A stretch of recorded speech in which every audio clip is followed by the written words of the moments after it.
E fui percebendo o quanto é que as pessoas que têm esta coragem,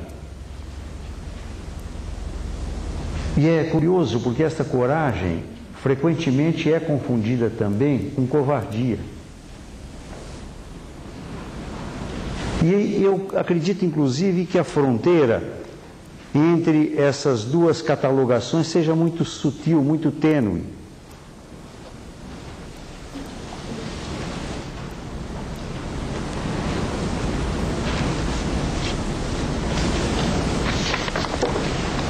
Fragmentariamente, voltando,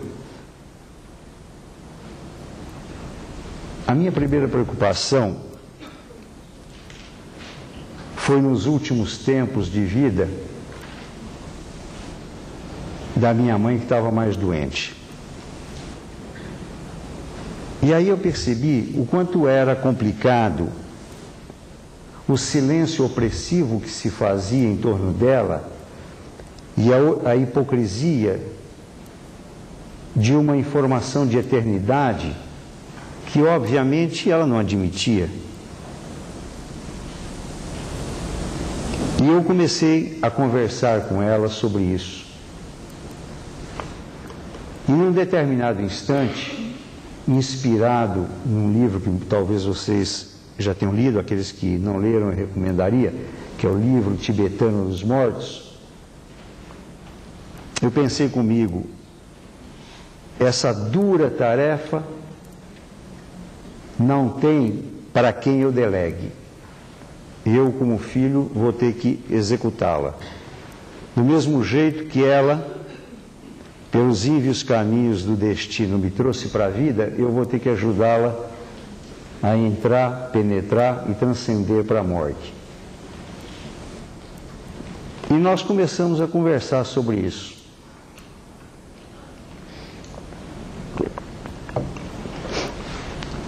Uns 2 anos antes, ela tinha escrito um livro de poesia.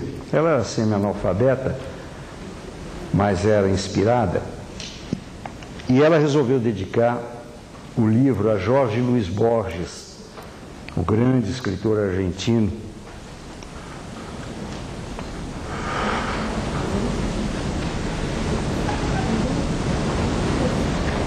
E eu acabei conseguindo arrumar um encontro entre ela e Borges.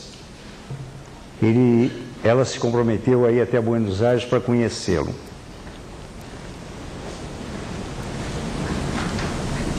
Num sábado de manhã eu saí de casa, ela não estava bem, mas ela se recusava, naquele instante ela se recusava a qualquer atendimento médico, e ela disse, não, vai embora que eu estou bem sim. Até aquele momento, ela fazia 4, 5 dias que ela estava de cama. E aí depois, a partir daí, os fatos foram relatados para o meu pai.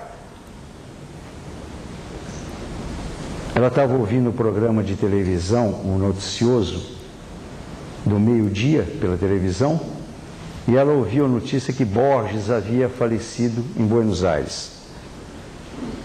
Ela levantou-se da cama e disse para o meu pai, eu vou pendurar a roupa no varal. Meu pai disse, mas como assim? Ela falou, é o que eu vou fazer. Levantou, colocou roupa no varal para secar e caiu morta. Eu escrevi uma crônica que foi publicada no Estadão, dizendo que a partir daí eles iriam se encontrar na Buenos Aires Celestial. Eles tinham um encontro marcado e em algum lugar teriam que se encontrar.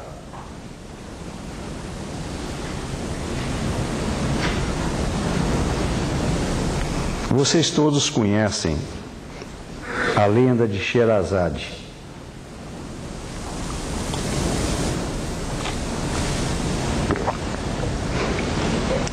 Existe um jogo muito bonito, um jogo vocabular muito bonito, entre falos e fala.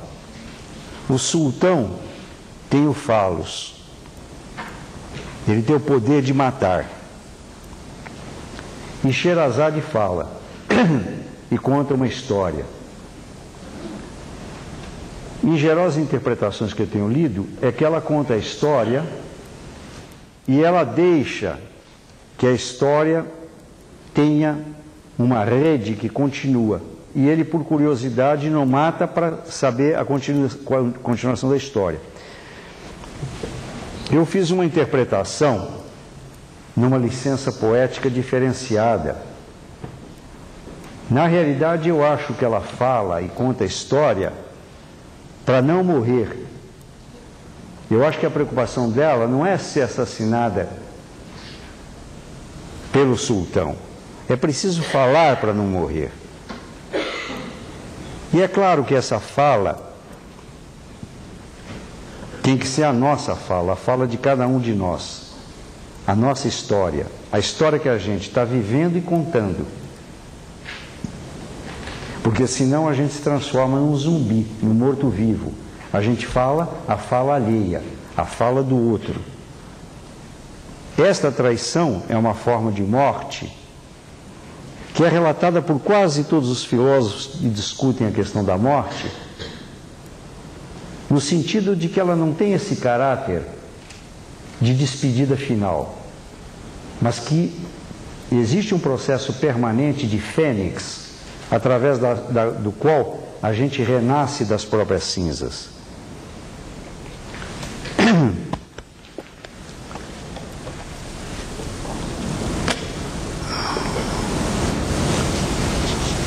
Tem um poema muito bonito de Stevenson, que é assim: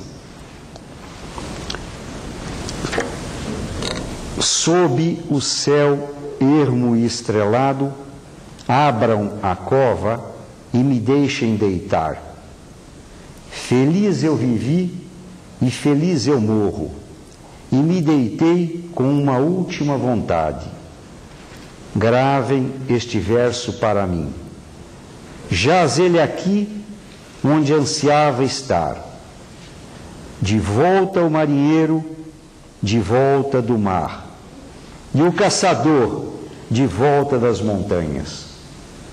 Eu vou repetir os dois últimos versos, que eu acho de uma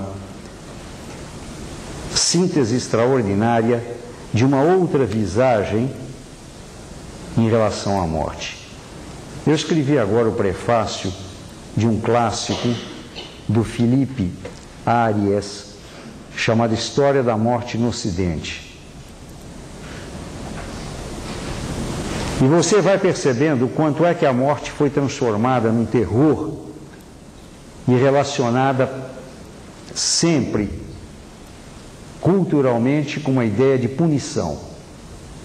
Morre porque é pecador, morre porque está errado, morre porque cometeu algum deslate. Nunca morre porque morre. Então vou repetir os versos.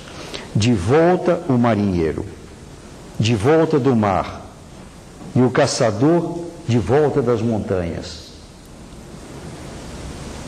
Repetindo é uma outra ótica, que permite uma perspectiva